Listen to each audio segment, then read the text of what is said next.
Hello, princes and princesses. Thank you so much for joining me.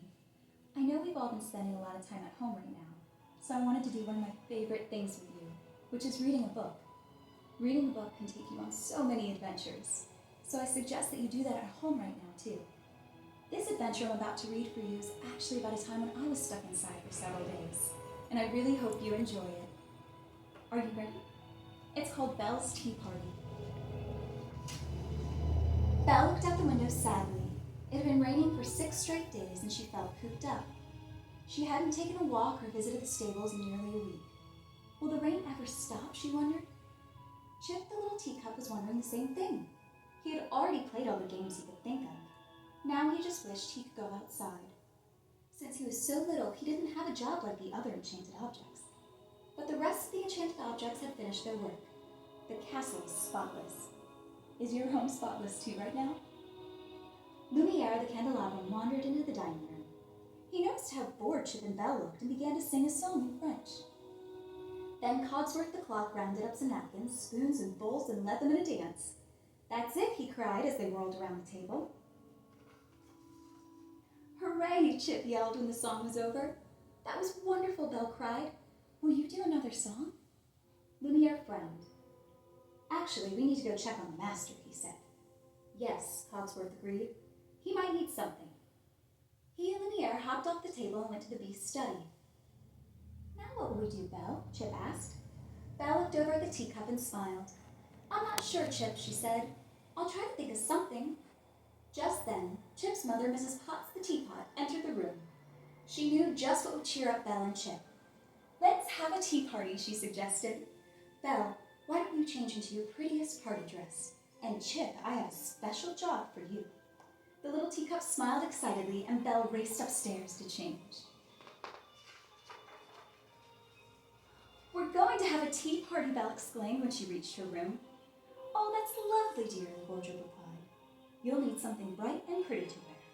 She opened one door and looked inside. Belle reached for a navy dress. "No, no, no," the wardrobe cried. "That's too dark for a tea party."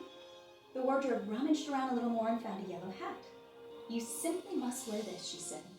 "It's beautiful," Belle cried. Then she noticed that the wardrobe was holding a yellow and gold dress and matching gloves. "Oh, you've outdone yourself," she said. The wardrobe smiled proudly. After Belle had changed, she looked in the mirror and twirled around. It was such fun to dress up. "You'll be the belle of the ball." Tea party," the wardrobe said with a giggle. Meanwhile, Lumiere and Cogsworth returned to the dining room. The beast had been taking a nap, so they hadn't needed to do anything for him. Once the clock and candelabrum heard about the tea party, they started getting the dining room ready. They put a vase filled with blue flowers on the table. Then the spoons, dishes, and napkins jumped into place. Now all they needed was food.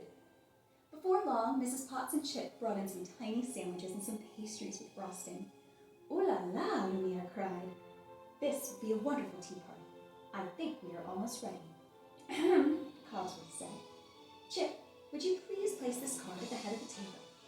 He gave Chip a card with Belle's name on it. "That way she'll know where to sit." Chip put the card in place. Mrs. Potts smiled at her son. "Now you take your place too," she said.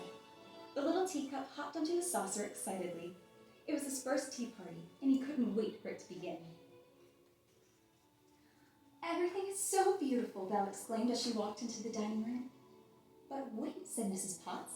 "We can't forget the most important part of the tea party, the tea."